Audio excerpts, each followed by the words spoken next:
Welcome to today's Media News podcast. In previous podcasts, we have discussed and evaluated human rights concerns relating to the Baloch in Iran and Pakistan, or within the context of Balochistan. Today, the focus of the podcast relates to the situation facing the Baloch and minority communities in Afghanistan, especially in light of the full takeover of Afghanistan in recent days by the Taliban. What are the implications of this for the Baloch living in Afghanistan, as well as women and minority communities?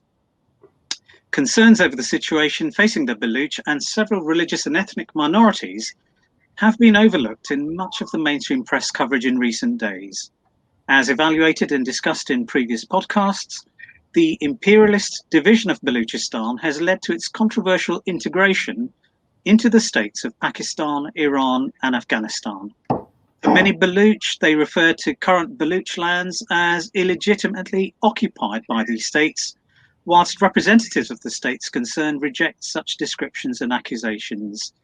For further insights into these controversies, I recommend that listeners do listen to our other podcasts and related articles published on this matter by Media News. Today, I have great pleasure in welcoming Dr. Mohammed Hossenbour, the chairman of the American Baloch Council, which is dedicated to the promotion of democracy, the rule of law, and human rights in Iran. Dr. Hossenbour is a member of the Bar of the District of Columbia and is a Washington-based attorney practicing international law. He is a Baloch scholar, author of Iran and Its Nationalities, The Case of Baloch Nationalism, and a former adjunct professor of law at the Catholic University of America. He has written and spoken extensively over the past few decades on issues relating to the Middle East and Balochistan.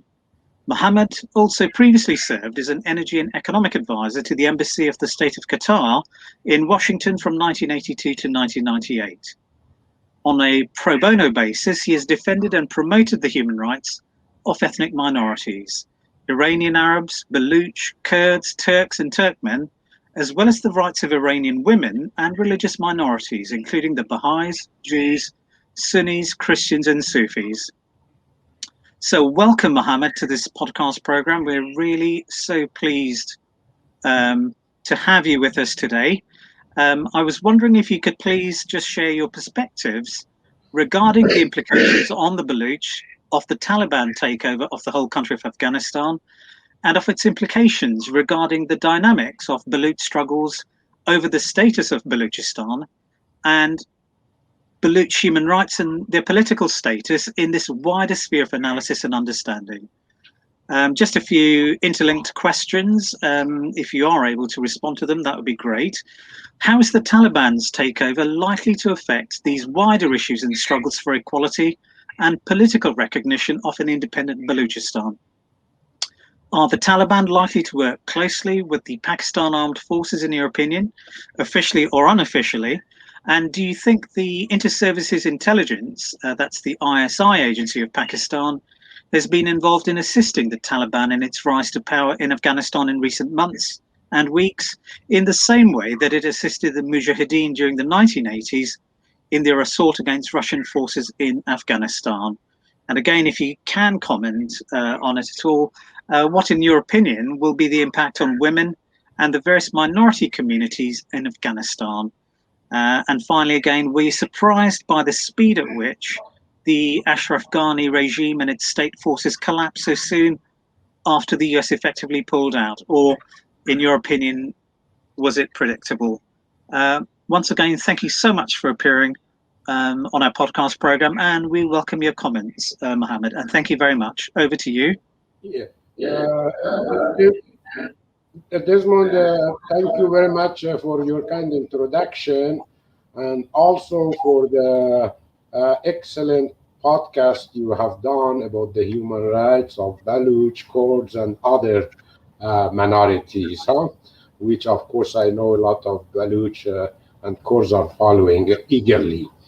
Of course, as you know, that the takeover or unexpected quick takeover of Afghanistan by Taliban, of course, I predicted that, expected that to happen, but really not with the speed which it took place.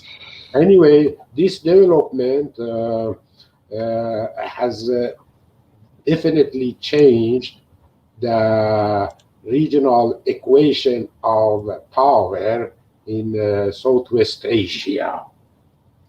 And of course, it has a tremendous implication both for peoples of Afghanistan, different ethnic and religious group, as well as for neighboring states, uh, particularly when it comes to the Baloch, because as you stated, Balochistan was divided under British colonial rule into what is known today as Eastern Balochistan, which is occupied by Pakistan, and of course Western Balochistan, which is occupied by Iran, and Northern Balochistan, which is in Afghanistan.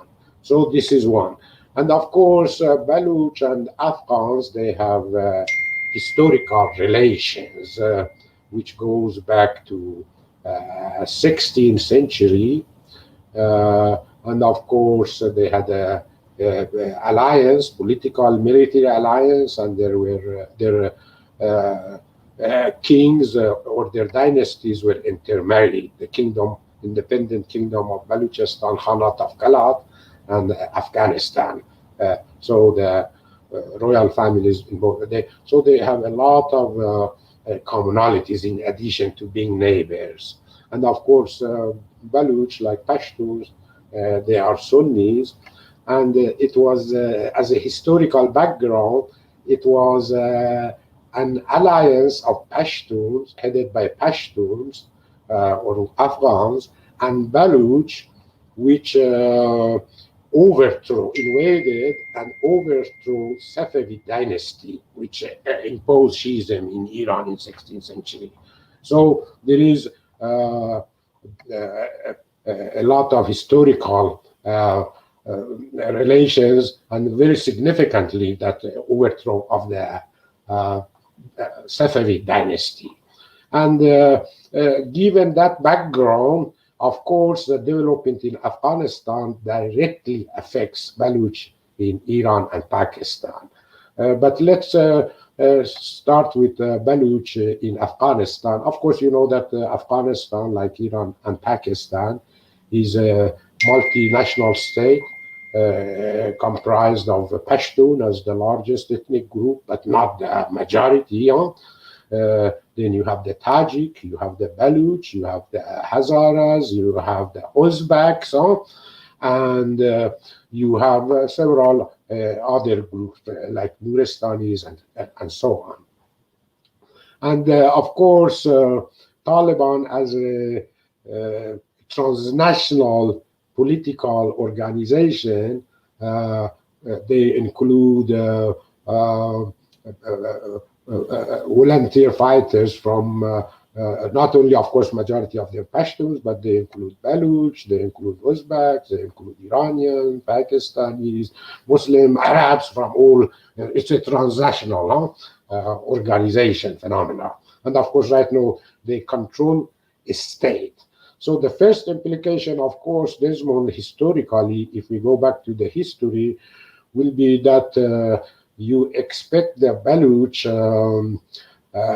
in Iran, they will be particularly affected because they are under tremendous pressure by the Shia government in Iran, and of course Sunni, and like course they are Baloch, like course they are Sunnis.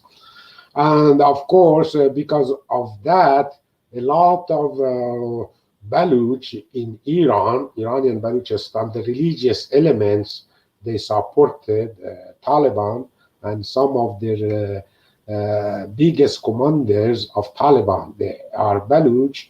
And of course, Taliban appointed the governor of Herat as a Talib, that is a Baloch. So that is, and then of course, in Pakistan, as you said, Pakistan, of course, ISI and its military, they were definitely behind the Taliban. and they are behind the Taliban. They armed and sheltered the Taliban and trained them. And the only reason Taliban were successful was really the same thing that the Taliban, Pakistan did, supporting Mujahideen against the Soviet Union and the communist government. They did the same against Americans in Afghanistan. And of course, Iranian mullahs, the clerical regime, also extended full support to Taliban. In other words, both the US, both the Pakistan and Iran supported Taliban against the US. Right now, of course, they want to harvest the benefit of their support of the Taliban, both Pakistan and Iran. But everything, of course, depends on the direction which Taliban will take. One issue, of course, between Afghanistan and Pakistan is the Durand line, separating Pakistan from Afghanistan. And of course, Durand line also separate Pakistani Balochistan from Afghani Balochistan.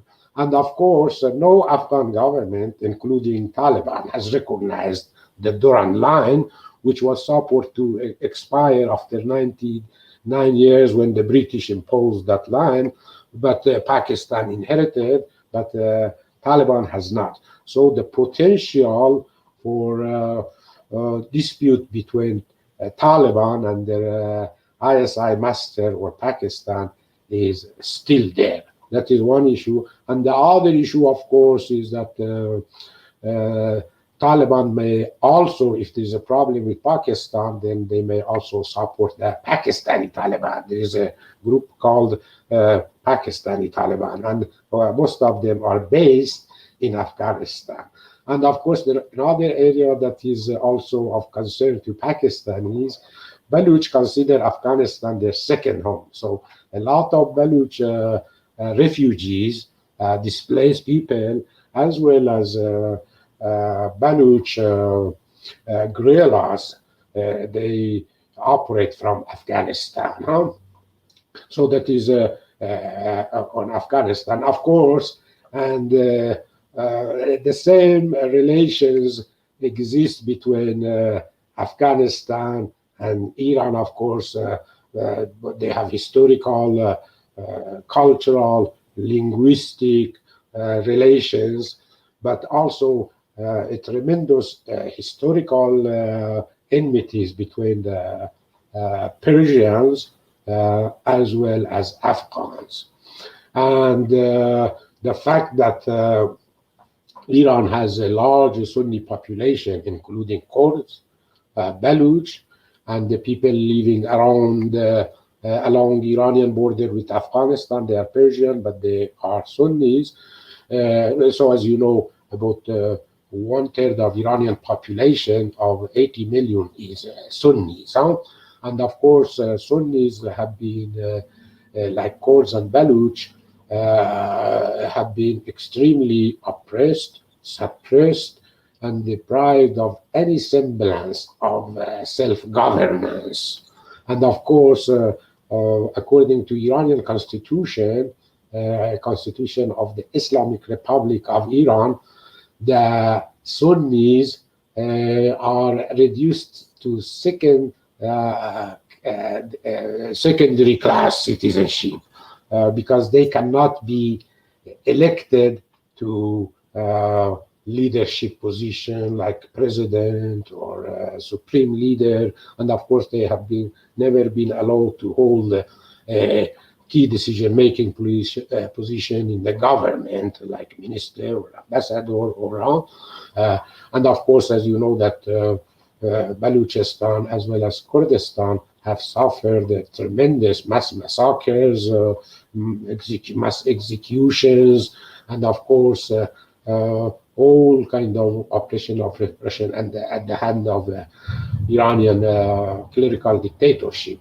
So they are very concerned about the policies of the Taliban government, because if the Taliban government extends the support to Iranian Sunnis, of course that will create a tremendous problem for Iran.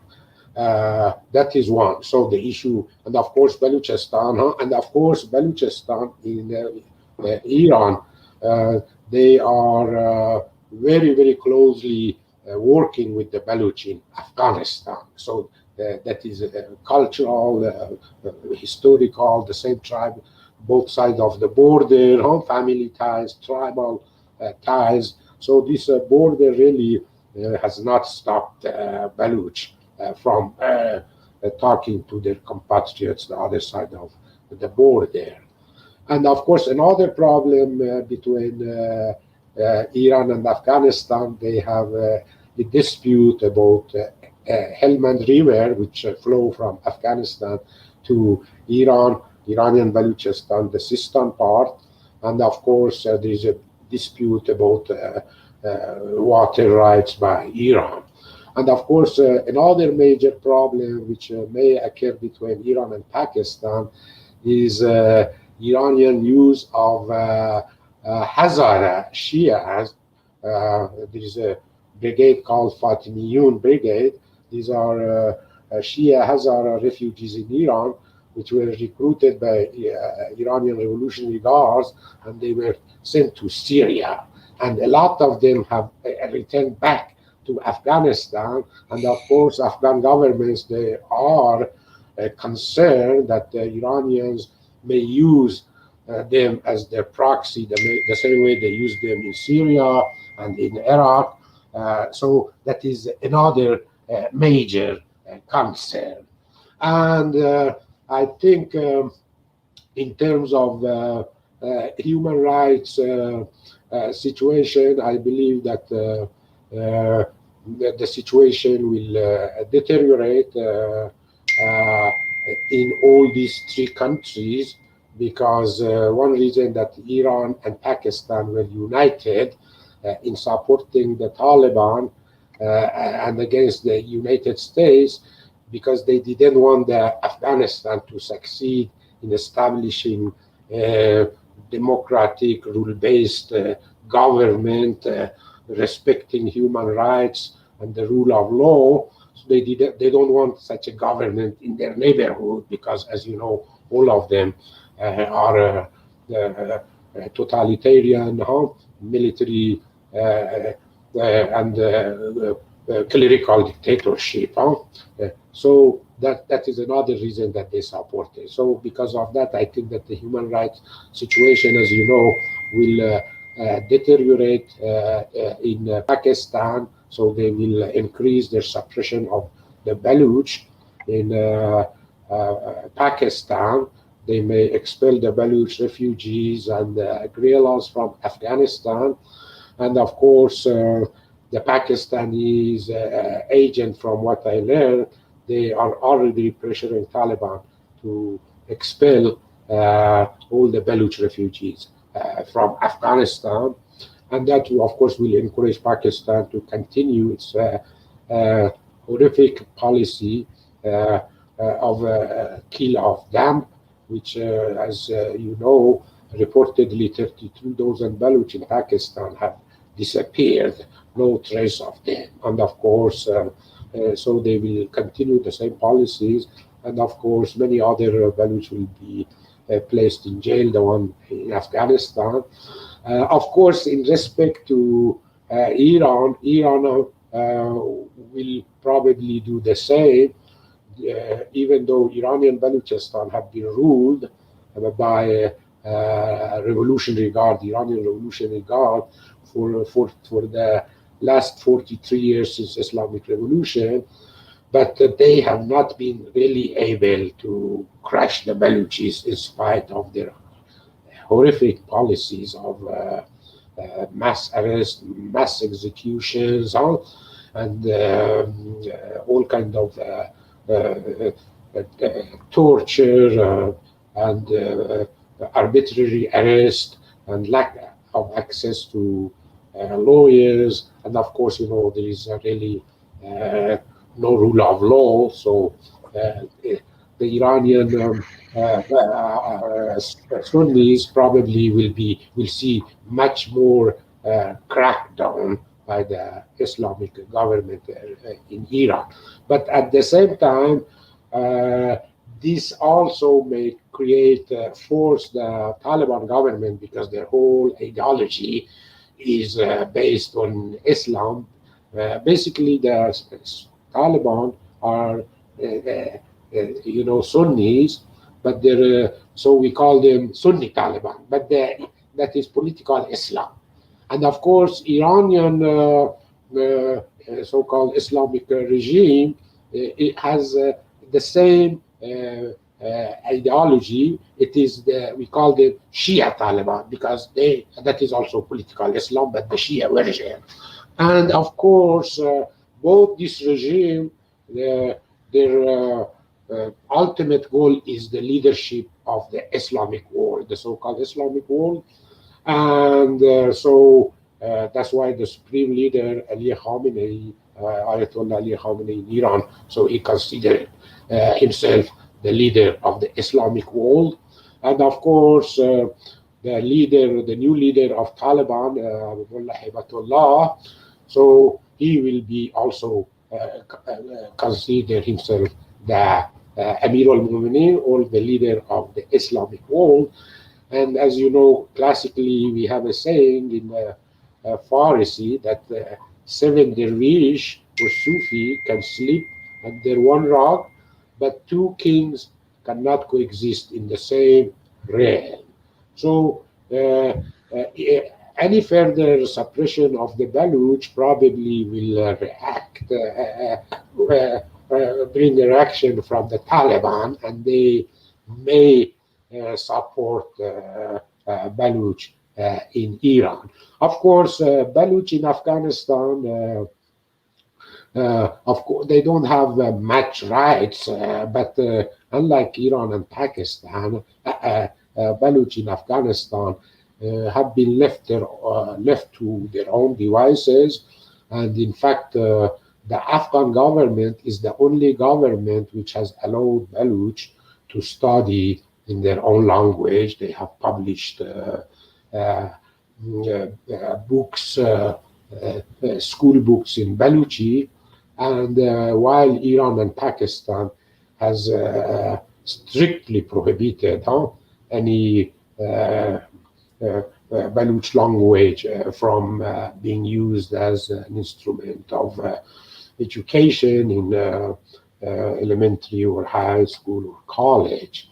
And of course, the other problem, Baloch also, they have much more access culturally, freedom culturally, their history and language and so on, unlike Iran. But still, of course, they have not been part included in the Afghan power structure as much as they should be. And the reason is that the Baloch, they don't have like international support. You compare that to Afghan Hazaras. They are Shia minority. They have been oppressed, of course, in Afghanistan. They were brutally suppressed by Taliban. But when the Taliban overthrew the Iranian government, officially support them, and they have forced Afghan government to choose a vice president from Hazara. Even they are a very small minority, but one of the vice president has been a Hazara because of the Iranian pressure. And there have been Hazara ministers, and of course that's good. We want all this government to have the same policies toward their minorities.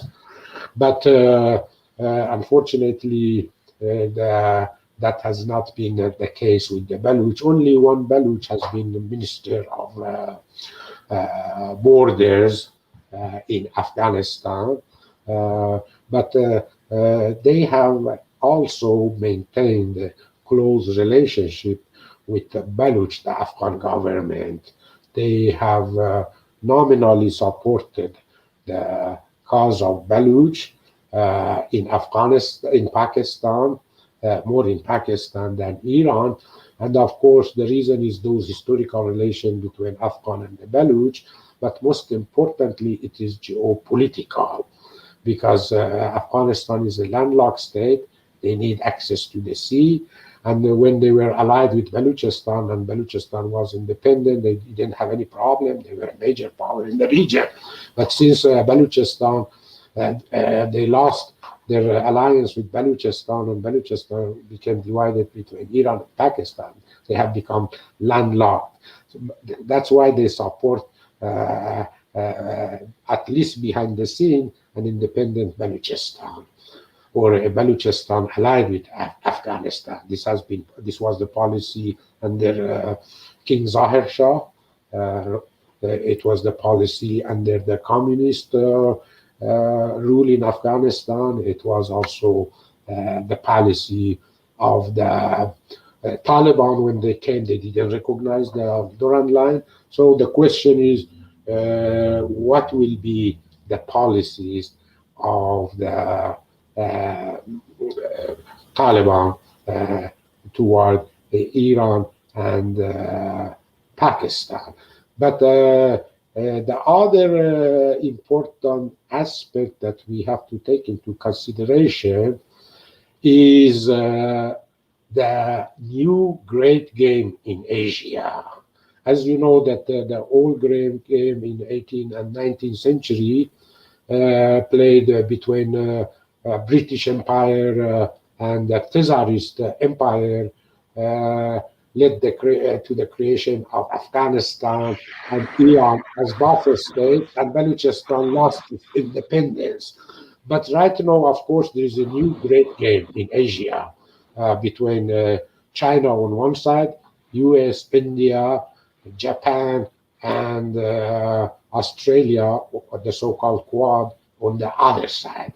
And given the geostrategic location of Balochistan, which extend from the Strait of Hormuz to Karachi, more than those 1,000 miles, and also the fact that the Chinese are investing more than $60 billion on a project called CPEC, which is short for China-Pakistan Economic Corridor, whereby Chinese want to connect Xinjiang, the western border, to Gwadar in Pakistani Balochistan via roads, railroads, and pipeline, and of course make Gwadar a naval base, and of course Gwadar port in Pakistani Balochistan overlook the Strait of Hormuz, which is, of course, where 70% or 50 to 70% of world's oil flows through the Strait of Hormuz. So that means that the issue of Balochistan has attracted the attention of the great power. That means India, US, as well as Japan, and in that sense, if the we Baloch played right this time. We lost our independence during the last great game, but this new great game, if the Baloch played right, the prospect of an independent Balochistan become bright. And of course, another reason that Iranian and Pakistan is when it comes to the Baloch, they are united, Iranian and Pakistan. They don't want a united, independent Balochistan for the same reason that Turkey and Iran who are always united against the Kurds. They don't want a united Kurdish front. But of course, this cooperation between Pakistan and Iran over Balochistan, also it has its own complications because the fact that the Chinese are building this Port Gwadar, investing $60 billion, that has attracted the attention of Indians. And of course, India has signed a contract with Iran to develop the Chabahar port, which is 60 kilometer north of Gwadar in Iranian Balochistan. And China wants to develop that to link Chabahar via railroad to Central Asia so that India can have access to Central Asia's oil and energy resources. So the issue of the regional and international implication of Taliban's takeover of power in Afghanistan, of course, remain to be seen, but it has definitely has a huge impact on the regional equation of power in the region. And of course, the biggest threat to Taliban, of course, is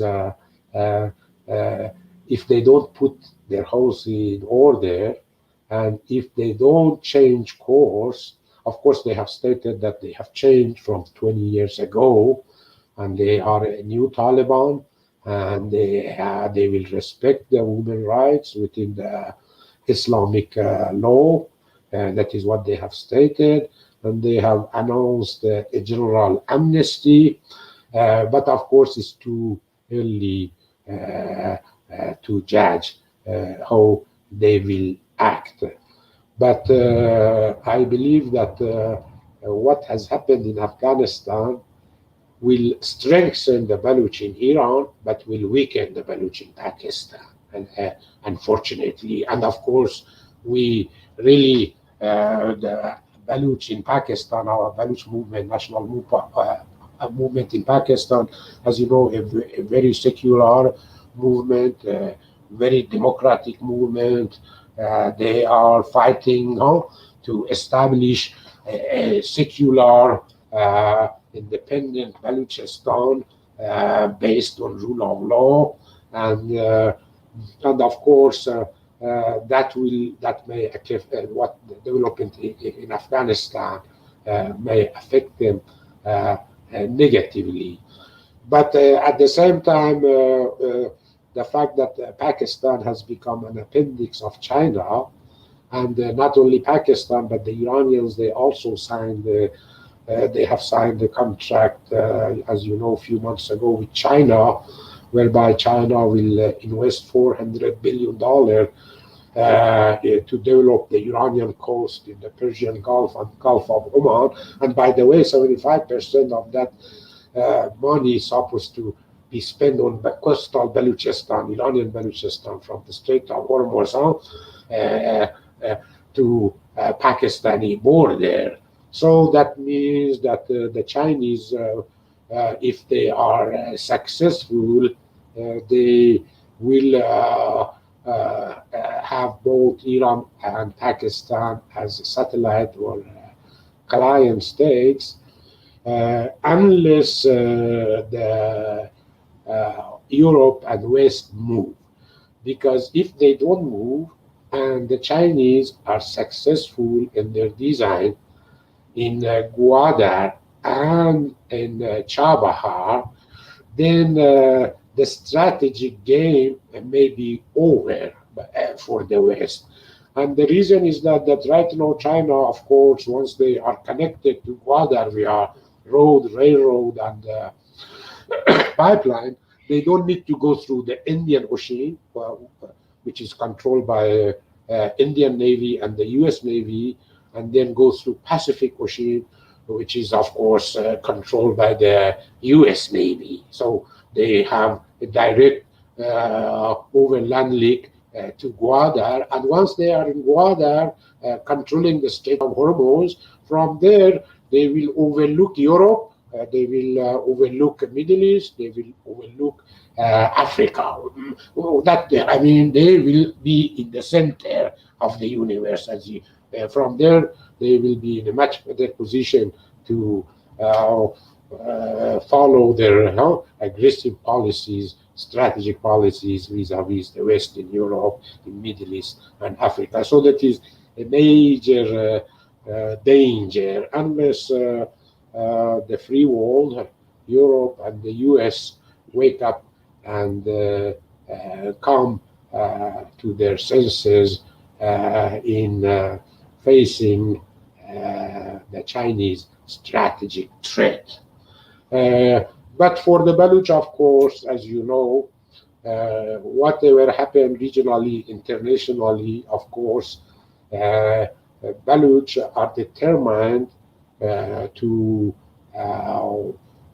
struggle, continue their struggle till they achieve self-determination, which is, of course, recognized under Article 1 of the UN Charter, the right to self-determination of all the people. And then, of course, I may also add, Desmond, that you, as a scholar of the region, you know well that there will be no peace in Middle East or in Iran or Pakistan or Afghanistan unless this issue of right to self-determination of ethnic minorities, particularly the Kurds and Baloch, is respected. As you know, in Middle East, of course, the Kurds and Baloch are two of the largest nations, each of them 30 to 40 million people, which they do not have their own countries, their own states, their own governments. And this is one of the causes of these problems and wars in Middle East. And unless Kurds and Baloch attain their rights, there will be no peace in the region, for the simple reason because Baloch and Kurds, they want their own state. They want to rule their own destiny, take over their own destiny, which is their right. You see the Persians in the Middle East, they have three states, Iran, Afghanistan, and Tajikistan. Turks, they have, as you know, numerous states. Arabs, they have numerous states.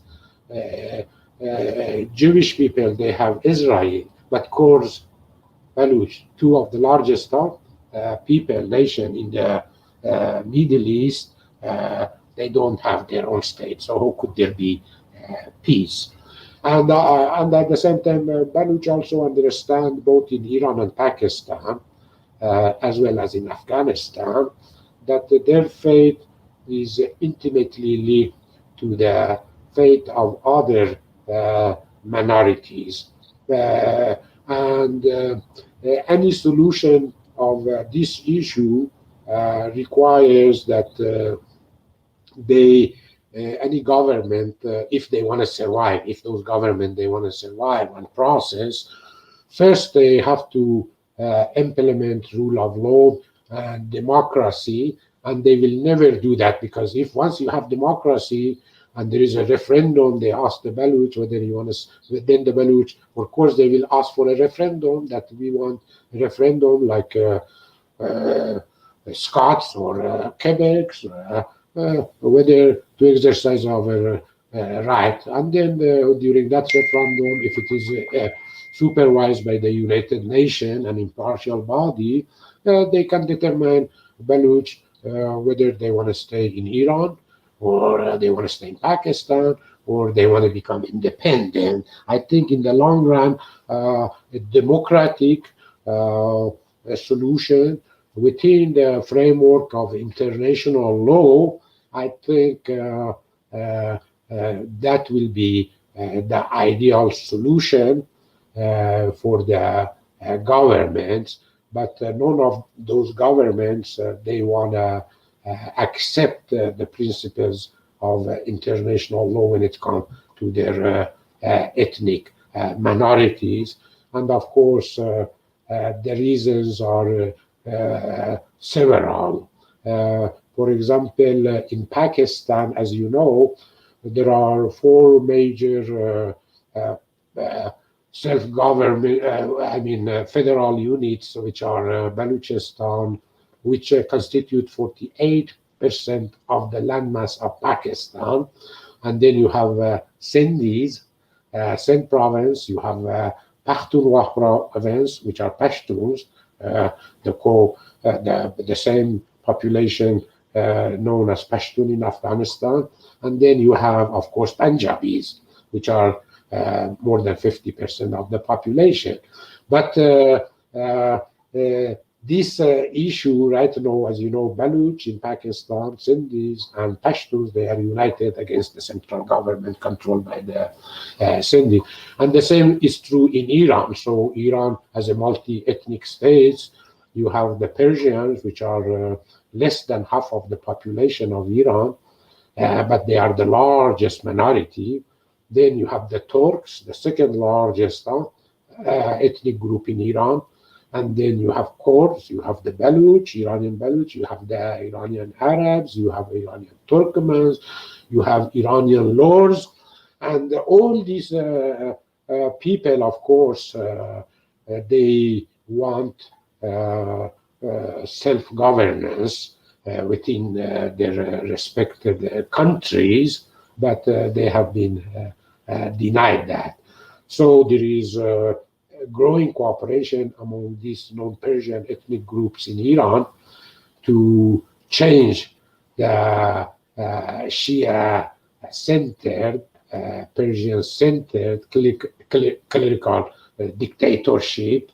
And if they are smart, this government, and they adhere to the international law and international norms, and most importantly, stability, which is a prerequisite for economic development, prosperity, they have to resolve this issue by granting these ethnic minorities first self-rule, and secondly, of course, not only that, but they have to have their fair share in the central governments. But of course, as you know, the central governments in both Iran, Pakistan, as well as in Afghanistan. In Iran, they are dominated by a clerical dictatorship,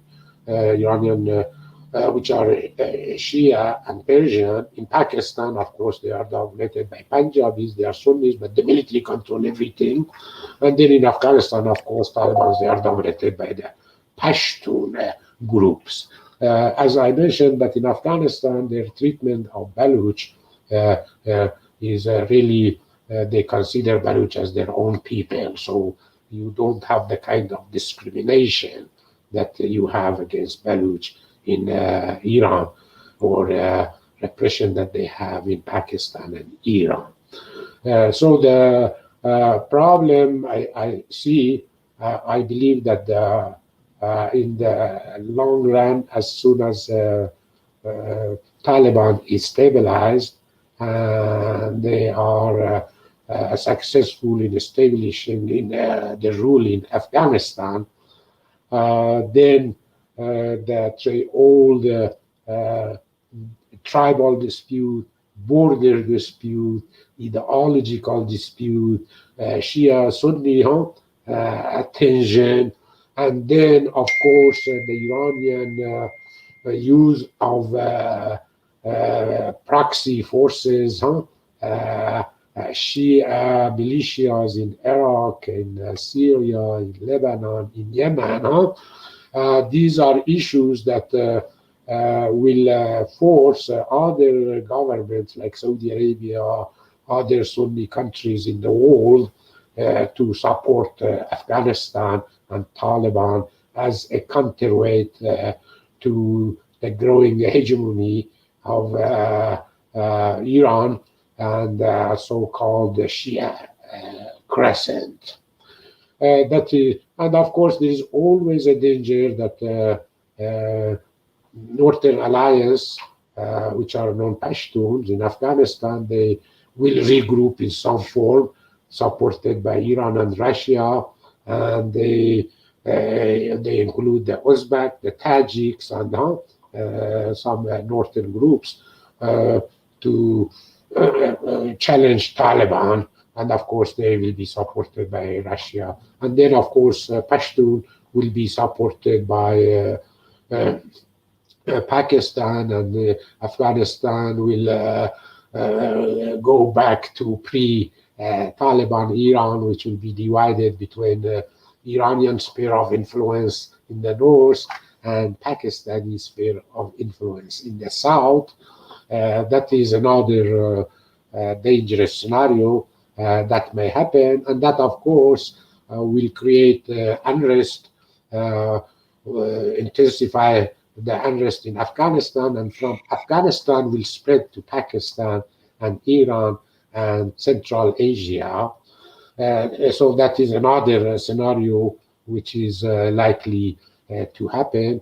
And then, of course, depending if the Taliban follow the Iranian example, that after revolution they wanted to export the revolution, and of course you see the result in Iraq, the destruction they brought in Iraq, in Syria, in Lebanon, in Yemen.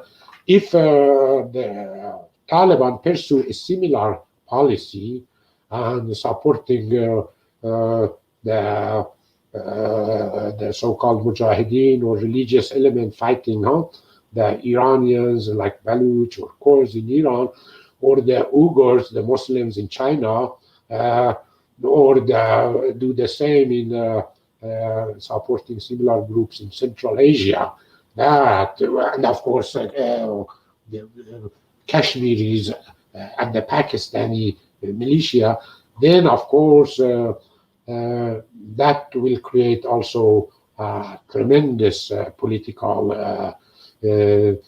instability in the whole region, and a possibility that in such a case there will be a clash between the two clerical regime in Iran and Pakistan will increase dramatically, and that will have the unintended consequences of polarizing the Islamic world, Shia-Sunni divide. And of course, as you know, Sunnis are 1.5 billion, around that population, and the Shias, in that grand scale of the things, they are about 10% of that. So there are about 100 million Shias. And I think if that happens, that will not look good for the Iranian mullahs, because Taliban will have access to a much greater pool of Islamic-oriented volunteers all over the Islamic world, the Sunni world. And of course, also the other thing that the Taliban are very much interested in Balochistan, because right now all the export to Afghanistan goes through either Pakistan or through Iran. India uses Chabahar port to export to Afghanistan and Central Asia, and of course Afghanistan also uses the Pakistan and the border with Pakistani Balochistan to import all these goods into Afghanistan. And they also, Taliban, if they are successful in bringing stability to Afghanistan, of course, there will be a great rush, a gold rush among all these economic power to take advantage of the rich natural resources in Afghanistan. The Chinese are already exploiting huge copper resources in Afghanistan. And then, of course, you have these plans for railroads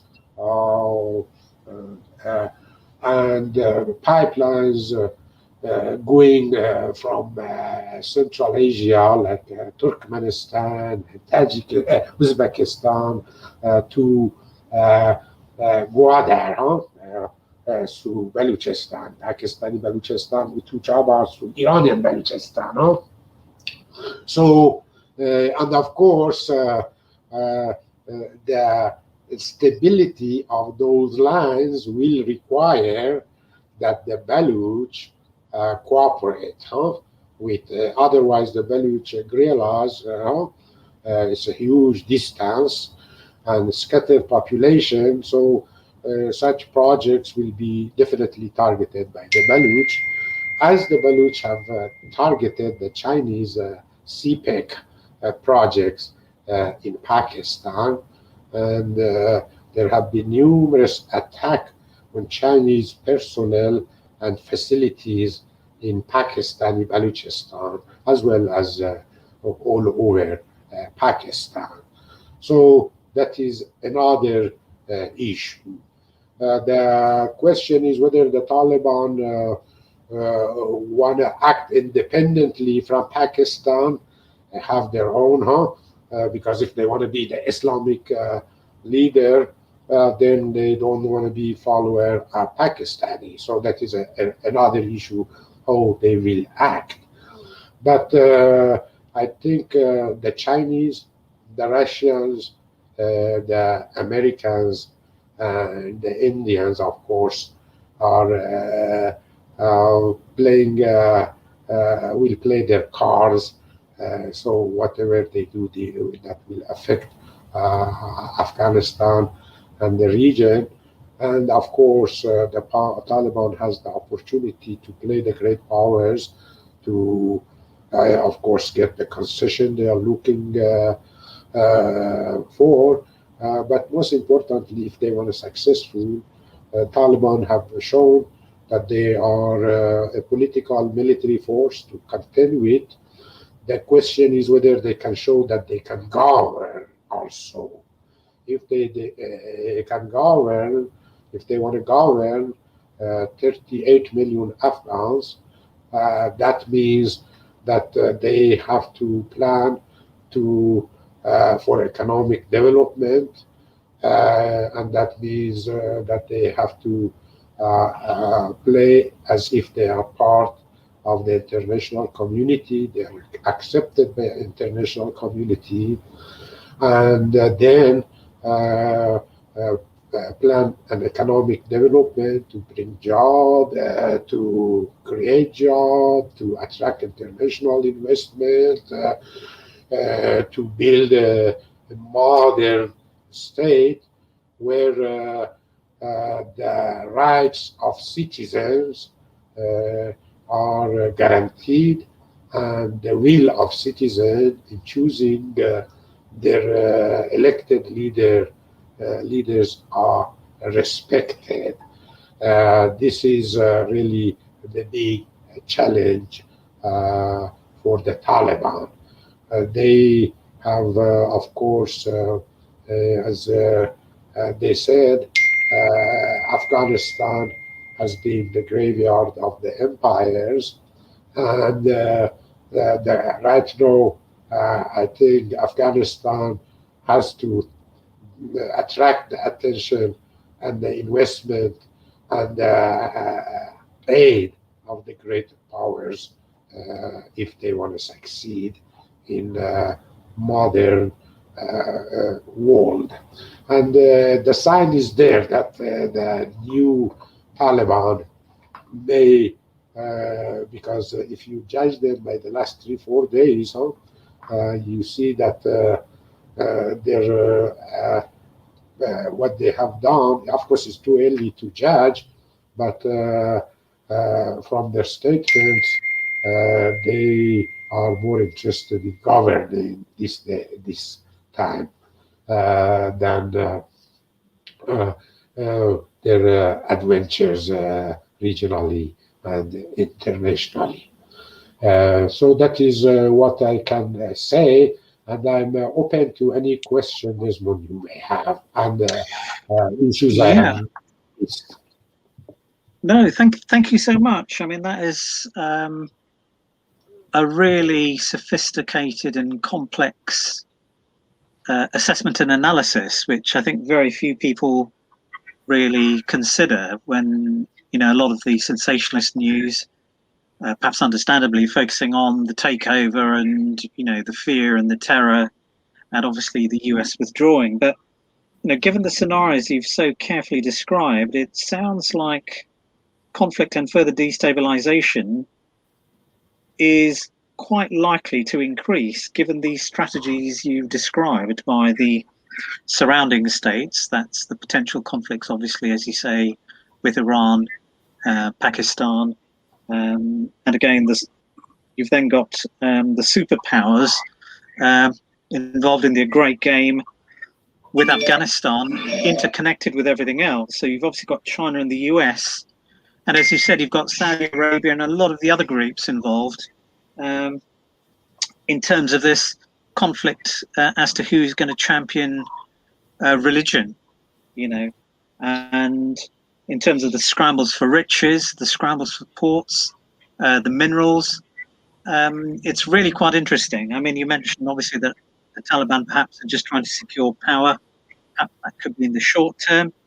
But, I really get the impression that with all these powers and strategies and scenarios, a lot of these powers will be using proxy groups or even direct forces to attempt to destabilize each other because of the perceived threat that all these regional powers have with each other. And then obviously you've got the United States and China on top of that.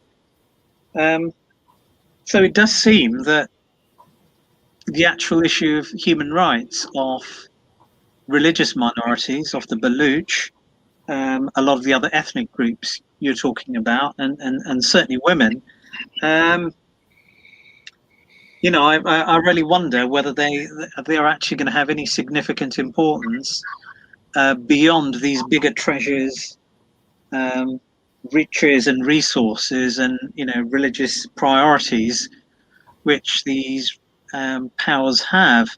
I mean, do you think perhaps that the Taliban might just be having a very short-term strategy just to wait for international media and public opinion to move away elsewhere, where perhaps for just the first few weeks or months they may appear to be more tolerant, but behind the scenes, after perhaps a few months, resort to what they have done with regard to how they treat and target women, how they treat and target, as you said, the Baloch, and a lot of the other ethnic groups.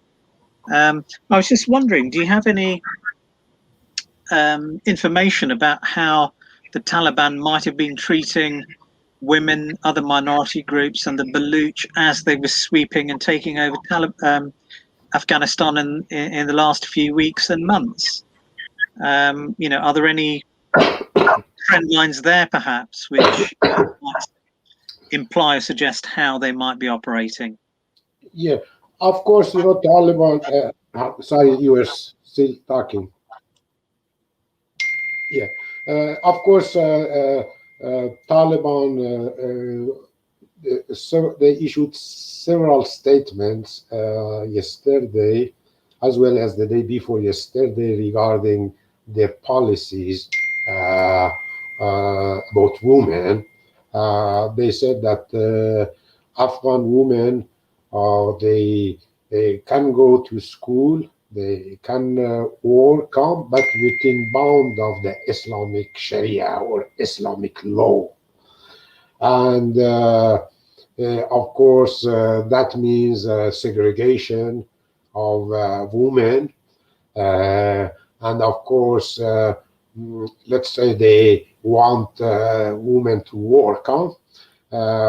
So whether they will be allowed to work in the same offices with their male counterparts, or they have to work through different offices separated at work. The same is okay. They want the women to be educated. They say yes, they can be educated through elementary school, but once they reach adulthood, then they have to be segregated, and that means that they have to build different schools, high school for girls. That is no problem, but then will they build different universities for women, or they allow them to go to the same classes with their male counterpart. So these are the issues that, but of course, they have made, they have not really uh, hidden their goal, to create an Islamic woman where the Islamic State, where the woman will be forced to wear hijab and all other kind of restrictions. Exactly.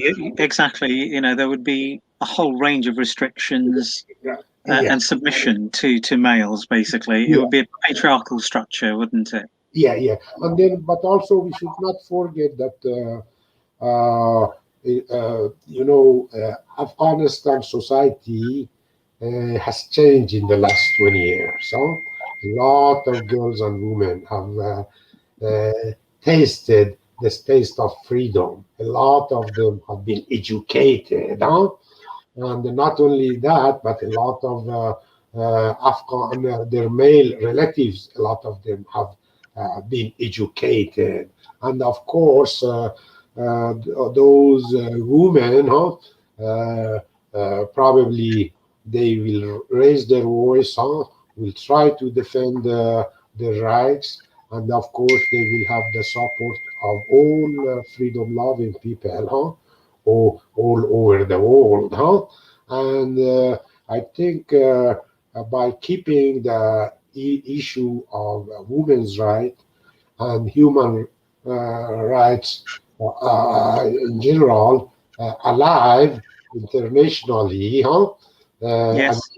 focusing the international attention on this very crucial issue is very important, to keep the pressure on Taliban in the hope that they may really reduce their pressure on women and allow greater participation of women in their social, political, cultural, and professional life. Because, as we know, if really Taliban want to rule and develop Afghanistan, they need the support of the women. They are more than half of the population. You cannot deny half of the population right to participate and then want to progress economically or democratically. That is impossible. So the if the Taliban really want to join the community of nations, they have to respect the human rights of Afghan women, and they have to preserve the gains they have made in the last 20 years. And of course, Afghan women, they are Afghans, they know the Afghan culture, they are Muslim, they know the Islamic culture, and they are also really, we have to give them credit. They have survived the toughest situation. They they will learn to defend their rights within the Afghanistan, and I think, and I'm hoping that Taliban is paying attention to the international concern over women and human rights. Yeah, and I think, as you said, it's quite important to obviously focus on international solidarity, but also, as you say, it's such a large state and country that there will be multiple resistances on all sorts of levels. I think, as you say, in gendered Absolutely, contexts, of course, and absolutely. yeah.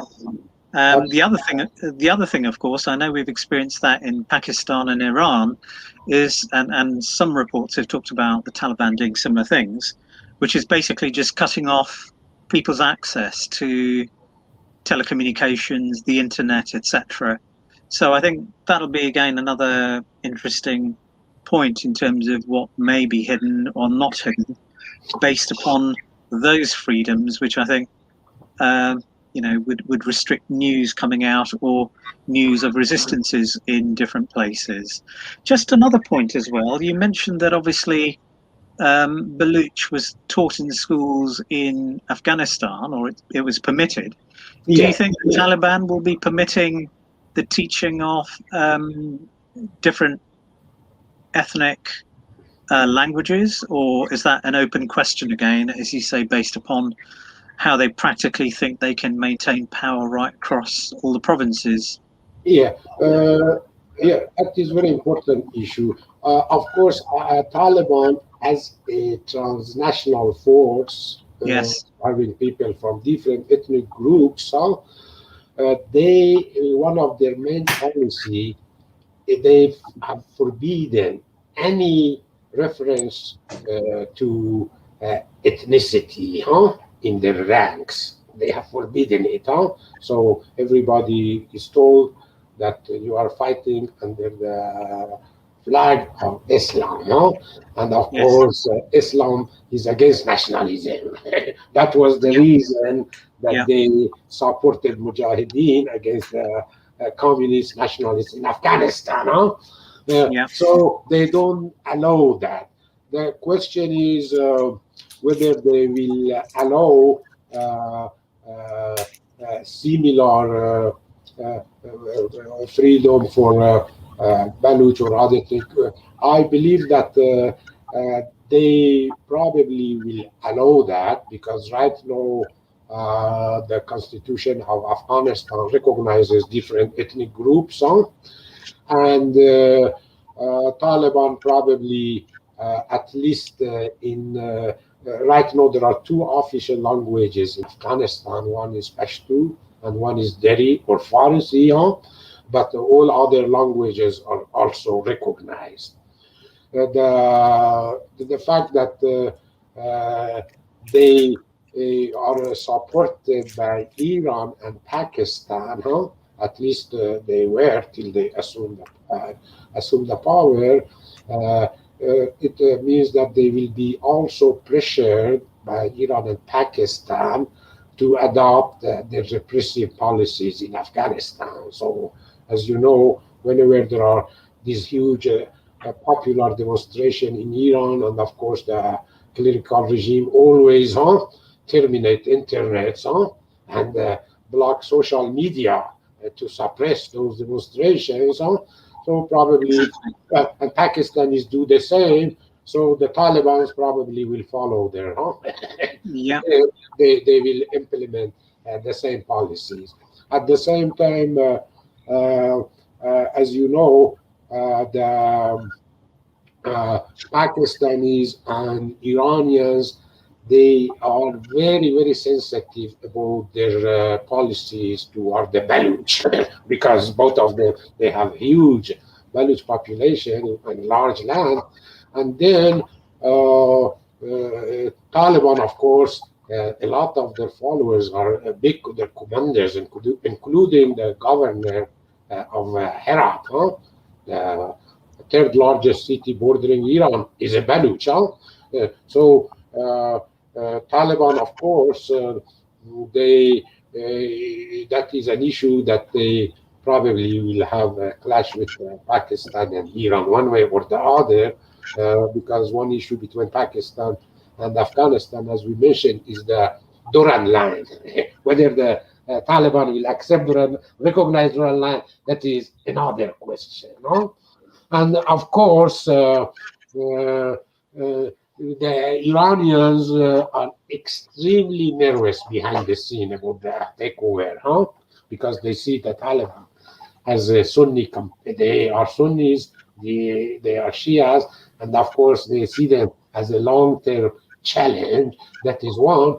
And secondly, of course, they have also a very bad experience with the Taliban because the last time Taliban took over, they killed 14 Iranian diplomats in Herat.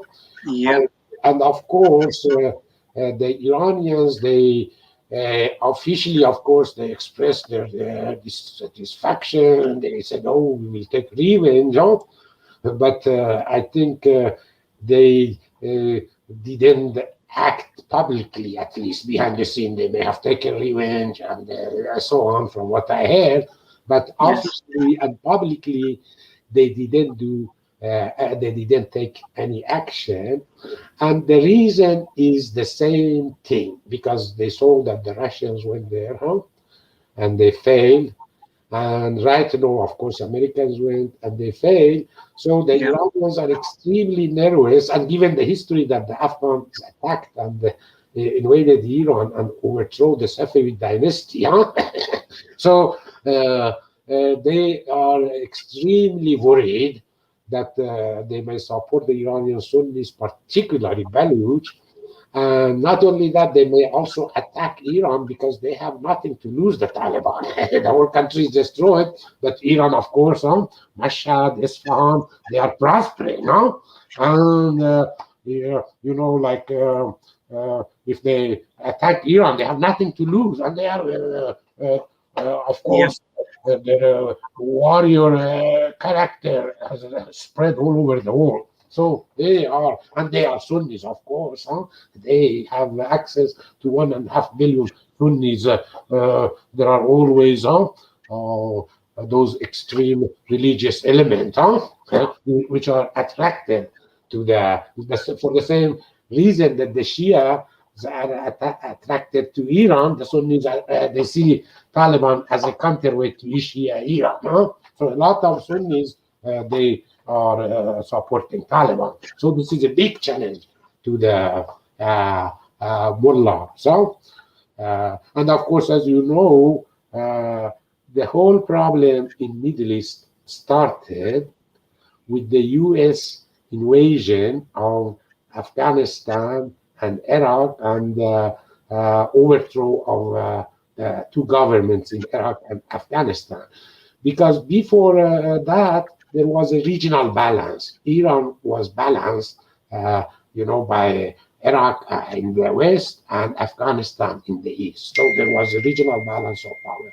Once the Americans, they went there and toppled the Iraqi regime and the Taliban in Afghanistan, then that regional balance of power was destroyed. And Iran emerged as the dominant regional power. And of course, that created all these problems that we see. So unless right now with the Taliban, that regional balance of power is being restored to some extent, to some extent, not fully as yet. And as you know that whenever there is no balance of power, one power gain at the expense of our, that is where all the other powers, they get together to counter that dominant power. So and that is how the wars. And I also think that obviously Turkey under President Erdogan and various other people have suggested that they, are they believe in the same faith as the Taliban, is an expression they've made, and that they'd be willing to provide technical assistance, not just at the airport, but potentially in other areas, according to unnamed sources. So there again, when people talk about the neo-Ottomanism of Turkey, we potentially got that additional input as well, on top of all the other things you're referring to. I know it's not entirely related to what the podcast was originally supposed to be looking at, but I was just wondering, Afghanistan is such a major source of drugs in the global drugs trade, which Western international banks are wholly dependent upon, as a lot of my own research has shown as well. With the Taliban taking over, do you see a major, it's only if you're able to comment on this, this may not be an area you were looking at, but the whole drugs trade as well is obviously up for grabs in terms of how different agencies wish to work on it, in terms of, liaising with international banking sectors or other sectors. Did you have any opinions on that, really? Because the Taliban have taken over. I know they totally cut off drugs, when they first took over, and the year in which the US then retook over, via the Northern Alliance and everything, the US put in place a lot of their key people who were, drug pushers and involved in the drug trafficking trade. But what is the current scenario now? Do you see the Taliban as allowing the trade to take place or whatever? And if you've got any opinions on that, I'd really be... Yeah, Desmond, you are absolutely right. When they were in power the first time, they abolished drug trades and eradicated the poppy cultivation. And they also announced yesterday that they will ban poppy cultivation. And they announced that, and it's the only government actually that has been able, their government, when they were power, to eradicate the poppy cultivation, and they have the power. They announced that they will do it again this time. The question really is, you know that Afghanistan, of course, because of 40 years of war, really there's not much economic activity except the whole economic activity related to the war activity. So as one journalist I was talking put it, he said the whole Afghan economy is based on drug trade or gun trade, or intelligence trade. Whoever come, they sell intelligence, or they sell guns, or they sell drug. So, and to change that to a productive economy, and create other crash crops. Exactly, alternatives, to replace poppy cultivation, and that means that they should be really planning for that and supported by the international community, the World Bank, to successfully replace poppy cultivation with other crops, cash crops, which create jobs, create export opportunities, and provide Afghan people with a decent standard of living. That is very important issue, this one that you mentioned. And I believe that the Taliban can do that. I think Taliban has a track. They eliminated the poppy cultivation before, and they can do it this time. They have announced that, and let's hope they do that. And that's really interesting. And of course, it raises other questions. I know other people suggest that because of the requirement of US international banks to rely a lot on the drugs trade, there may be further political pressure from the United States or deep political areas to expand the poppy cultivation and drugs production even further in South American states. So, as you say, these repercussions are not just massively going to affect the Middle East and the whole area there and all the different ethnic communities and people struggling for autonomy and self-determination, but also in interrelated ways is, this is going to have terrible repercussions in South America as well, as definitely things are being reconceptualized. Well, firstly, I'd like to really thank you so much for this really interesting discussion. A lot of the stuff you said there is just so fascinating, and I've not seen it quite mentioned in this interrelated and complex manner in a lot of the other mainstream publications, podcasts, and documentaries and other things coming out. So really thank you so much. I'm sure a lot of our listeners, it provides a lot of food for thought, basically, in a whole range of different ways. You've obviously outlined so many scenarios which have potentially really disturbing impacts, but it's always really worth being aware of them and thinking about them. And at the same time, other levels of resistance and ways in which resistance can be sustained, working from local to regional, to other global levels. So thank you so much. My pleasure. It's really been great talking to you, and I hope obviously that we can invite you onto further podcasts in coming weeks. Thank you so much.